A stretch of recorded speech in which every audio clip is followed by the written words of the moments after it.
রবিবারের ব্যস্ততম দিনে সকাল ৬টা থেকে সংসারের বাসি কাজ প্লাস পুজো প্লাস রান্নাবান্না প্লাস ঘর গোছানো একা হাতে যেভাবে সামলে যাচ্ছি। রাধে রাধে বন্ধুরা, কেমন আছেন আপনারা সবাই? আশা করছি আপনারা সবাই ভালো আছেন ও সুস্থ আছেন। আমরাও বেশ ভালো আছি। আমার আরও একটি নতুন ভিডিওতে আপনাদের সকলকে স্বাগত জানাই। আজ রবিবার আর এখন ঘড়ির কাঁটায় বাজে সকাল ৬টা নাগাদ। এখন থেকেই আপনাদেরকে সাথে নিয়ে আজকের ভিডিওটি আমি শুরু করলাম। আশা করছি আজকের ভিডিওটি আপনাদের বেশ ভালো লাগবে। ঘুম থেকে উঠেই তো দেখছি আকাশে একেবারে মেঘ কালো করে রয়েছে, তারপরে তো কুয়াশা আছে। সে কারণে দেখুন একেবারে মনে হচ্ছে নিঝুম একেবারে একটা ওয়েদার। আর এই ওয়েদারে ঠান্ডাটাও কিন্তু খুব বেশিই লাগছে, আর তাছাড়া হাওয়া তো তার সাথে সাথে দিচ্ছে। এই শনি রবিবার দুটো দিনই কিন্তু ওয়েদার একেবারেই খারাপ ছিল। তো যাই হোক, ওয়েদারের দিকে দেখলে তো হবে না, আমাকে আমার কাজগুলো করতেই হবে। তো সেই জন্য ঘুম থেকে উঠেই সবার প্রথমে যে কাজগুলো করি সেগুলো হচ্ছে আমার বাসি কাজগুলো, আর সেই মতনই আমি বাসি কাজগুলো আজকে করে নিচ্ছি। সবার প্রথমেই দেখুন ঘরটি আমি ঝাড় দিয়ে নিয়েছি। ঘর ঝাড় দিয়ে বাইরেটাও কিন্তু ঝাড় দেওয়া হয়ে গেছে, আর তারপরে এখন এই যে সামনেটুকু ঝাড় দিয়ে নিচ্ছি। আজকে সামনে ওই নোংরার পরিমাণটা একটু বেশি ছিল, সে কারণে ওই ঝাঁটাটা দিয়ে ভালো করে ঝাড় দিয়ে মাঠের মধ্যে ফেলে রেখে এসেছি। একটা ছোট মাঠ আছে, সেখানে আমাদের আশেপাশে সবাই কিন্তু ময়লা ফেলে।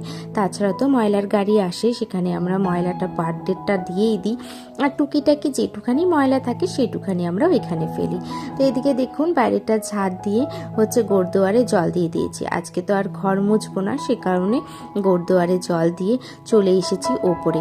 ওপরে আসার আগে গেটটি ভালো করে লাগিয়ে দিয়ে এসেছি, যেহেতু এখনো পর্যন্ত বাড়িতে কেউ ঘুম থেকে ওঠেনি, আমিও উঠেছি। আর তাছাড়া আশেপাশেও খুব একটা কেউ ঘুম থেকে ওঠেনি। আর আজ যেহেতু রবিবার, আজকে তো সব থেকে ব্যস্ততম দিন আমাদের বাড়িতে বলতে পারেন। প্রতিটা রবিবারই আমাদের কাছে ব্যস্ততম, কিন্তু আজকের দিনটা একটু অন্যরকম। কারণ কি, আজকে বাড়িতে ছোটোখাটো বলতে পারেন অনুষ্ঠান কিছু না, কয়েকজনকে বলা হয়েছে আজকে আসবে। দুপুরবেলা সবারই নেমন্তন্ন আছে, কারণ কি আমার দিদা যেহেতু এসেছে, আরও দুজন এসেছে যাদেরকে খাওয়ানো দরকার। তো সে কারণে ভাবলো কিছুজন যেহেতু বাদ যাচ্ছে সবাইকে বলে দেওয়া হোক, সবাই একটা দিনই একটা চাপে কিন্তু চলে যাবে। তো সেই জন্য সকালবেলায় আজকে কিন্তু ঘুম থেকে উঠে গেছি, কারণ কি সারা দিনটা আমি কিভাবে ব্যস্ত থাকবো আমরা বলাও যাবে না। তো এদিকে দেখুন ছাদে চলে এসেছে, পুরো ছাদটি ঝাড় দিয়ে এখন গাছগুলোতে জল দিয়ে দিয়েছি। আর ঠাকুর ঘরটি খুলতে পারিনি, যেহেতু আজকে বাবু ঠাকুর ঘরে ঘুমিয়েছে। তো বাইরে থেকে ভেতর থেকে গেটটা লাগানো, সে কারণে আর ঠাকুর ঘর খুললাম না। বাইরে থেকে সমস্ত কাজগুলো আমি করে নিয়েছি। এদিকে সমস্ত কাজ করার পরে চলে গেছিলাম স্নানে গিয়ে স্নান সেরে এখন এই যে এদিকে দিদার সাথে আমি গল্প করছি, আর এদিকে আমি নিজে রেডি হয়ে চলে এসেছি ওপরে এসে একটাই যেহেতু নাইটি ভিজিয়েছিলাম, এখন তো ওয়েদার একদমই খারাপ, আর এখন কোনো কিছু কাছাকাছি করলেও শোকাবে না। সেই জন্য বাসি নাইটিটা মেলে ঠাকুর ঘরটি খুলে চলে এসেছি, ঠাকুর পুজোটা সেরে নেব। তো আজকে দেখুন কেউ ঘুম থেকে তো বললামই ওঠেনি, তো সেই কারণে ভাবলাম কি ঠাকুরটিকে জাগিয়ে পুজোটাও সকালের বাল্যভোগটা দিয়ে দিই। আর আমাদের তো গোপুসোনারা এতদিন ঘুরতে গেছিলো ওই দিদির বাপের বাড়িতে, তো আজকে সবাই ফিরছে, সে কারণে বেশ আনন্দ হচ্ছে। কারণ কি 3টে গোপুসোনাই বাড়িতে ছিল না। তো আমরা যেহেতু ঘুরতে গেছিলাম কিছুদিন আগে বিয়ে বাড়িতে, আমাদের পুরনো বাড়ি বলতে পারেন বা দেশের বাড়ি বলতে পারেন, তো ওই বাড়িতে গেছিলাম, সে কারণে ছিলাম না বলে দিদির বাপের বাড়িতে হচ্ছে ঠাকুরগুলোকে দিয়ে গেছিলাম। তো সে কারণে আজকে তো আসবে, সে কারণে খুবই আনন্দ।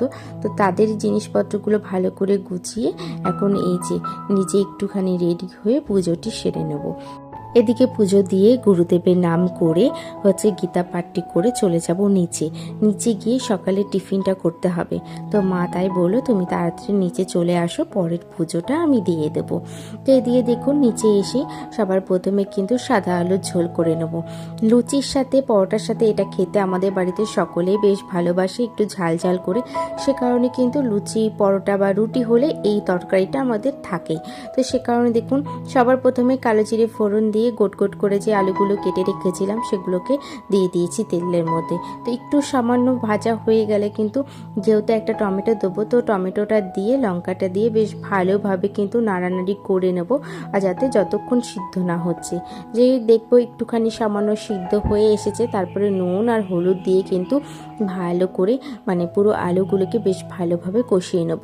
এটাতে গরম জল দিয়ে আর কষালাম না, যেহেতু ভাজা ভাজা করে কষাবো সে কারণে ভালো করে কষিয়ে নেওয়া পরিমাণ মতন গরম জলটা আমি কিন্তু দিয়ে দিয়েছি।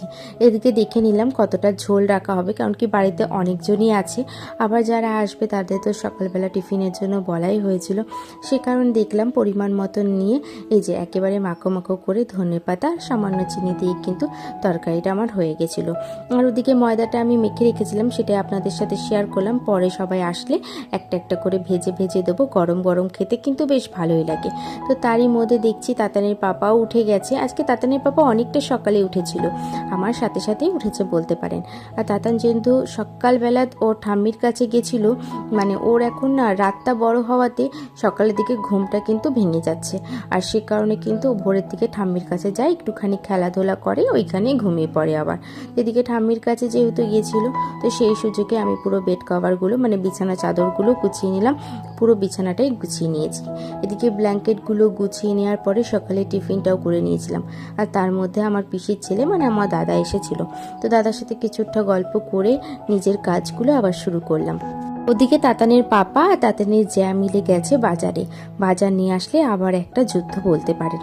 তো তার ফাঁকে যেহেতু হাতে অনেকটা সময় আছে, সে কারণে ভাবলাম জলের বোতলগুলো ভরে রাখি, সবাই আসবে তো জলের বোতলগুলো ফাঁকা থাকলে একদমই ভালোও লাগে না, আর সবার খাওয়ার সময় জলটা খুবই প্রয়োজন হয়, সে কারণে আগেই জলের বোতলগুলো আমি ভরে রেখেছি। এদিকে সুন্দর করে জলের বোতলগুলো ভরে সুন্দর করে সাজিয়ে রাখছি টেবিলে, দেখতেও বেশ ভালো লাগবে। এদিকে জানেন তো ওই ফলগুলো সেদিন থেকে আর খাওয়াই হচ্ছিল না, তাই আজকে ভাবলাম বাচ্চাদেরকে খাইয়ে দেব। তো যাই হোক, ওদিকে তো বাদ বাকি কাজগুলো সারলাম। এদিকে তাতানের পাপারা চলেও এসেছে বাজার নিয়ে, বাজার থেকে নিয়ে এসেছে কাতলা মাছ, চিংড়ি মাছ, আর হচ্ছে যে মাংস তো ছিল, আর ছোট একটি মাছ ছিল। তো সেই কারণে যেহেতু কাতলা মাছের মাথা ছিল, সেই কাতলা মাছের মাথাটা দিয়ে আমি করলাম ওদিকে লাউ ঘন্ট, আর তারপরে এখন কাতলা মাছটি করে নিচ্ছি। লাউ ঘন্টটা আপনাদের সাথে শেয়ার করতে পারলাম না, কারণ কি হাতে একদমই সময় ছিল না বলে। আর ওদিকে সমস্ত মাছগুলো ভেজে নেওয়ার পরে আলুটাও আমি ভেজে নিয়েছি। আর আজকে হচ্ছে ব্রোকলি দিয়ে করব কাতলা মাছটি, ব্রোকলি আলু দিয়ে করব। তো সেই মতনই দেখুন আলুগুলো ভেজে নেওয়ার পরে ব্রোকলিগুলোও ভেজে নিয়েছি, আর তারপরে তেলে ফোড়ন দিয়েছি, জিরে ফোড়ন দিয়ে তারপর হচ্ছে সমস্ত মশলাগুলো এখন ভালোভাবে কষিয়ে নেব।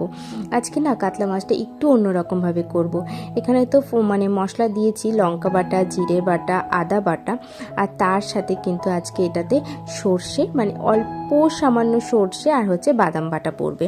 তো এদিকে দেখুন যেই মশলাগুলো দিয়েছিলাম জিরে, আদা, লঙ্কা, সেগুলো যে ভালোভাবে ভাজা হয়ে গেলে তারপরে কিন্তু অল্প সামান্য সর্ষে আর হচ্ছে বাদাম দিয়ে যে মশলাটা করেছিলাম সেটাকে কিন্তু ভালোভাবে আমি হচ্ছে যে কষিয়ে নিয়েছি। বেশ ভালোভাবে কষানো হয়ে গেলে যখন তেল ছেড়ে দেবে তখন কিন্তু আলুগুলো দিয়ে বেশ 2 থেকে 3 মিনিট আমি আবার কষিয়ে নিয়েছিলাম। তো তারপরে পরিমাণ মতন গরম জল দিয়ে সমস্ত মাছগুলো কিন্তু সাজিয়ে সাজিয়ে দিচ্ছি। যেহেতু কড়াইটা খুবই ছোট, সে কারণে আমি প্রত্যেকটা জিনিসই কি বলুন তো সাজিয়ে দিই, তাহলে ভেঙে যাবে না, নাড়াচাড়া দিলে কিন্তু মাছগুলো ভেঙে যাবে না। আর যেহেতু মাছগুলো বড় সাইজের, সে কারণে একটুখানি সাজিয়ে সাজিয়ে সুন্দর করে রাখলে মাছগুলো ভেঙে যাওয়ার চান্সটা কিন্তু খুব কম থাকে। আর এদিকে দেখুন মাছগুলো একটু ফুটে হয়ে আসলে তখন কিন্তু ব্রোকলিগুলো দিয়ে ভাজা জিরে গুঁড়ো আর হচ্ছে সামান্য গরম মশলা, সামান্য ধনেপাতা দিয়ে কিন্তু আমি নামিয়ে নিয়েছিলাম। তো এদিকে দিদি করে নিচ্ছে মাংসটা, আর আমি চলে এসেছি এখন বাসনগুলো ধুতে, কারণ কি অনেকগুলো বাসনও হয়ে গেছে, সেই জন্য ভাবলাম সমস্ত বাসনগুলো নিয়ে যাই বাইরে একেবারে ধুয়ে নিতে। আর বাইরে জানেন তো বাসনগুলো ধুতে বেশ সুবিধে লাগে। এদিকে আমার বাসনগুলো ধোয়া হয়ে গেছে, এক এক করে আমি রেখে দিচ্ছি। তো আজকের মতন ভিডিওটা আমি এখানেই শেষ করলাম। আশা করছি আমার ভিডিওগুলি আপনাদের বেশ ভালো লাগে, আর আমার সাথে থাকবেন, পাশে থাকবেন।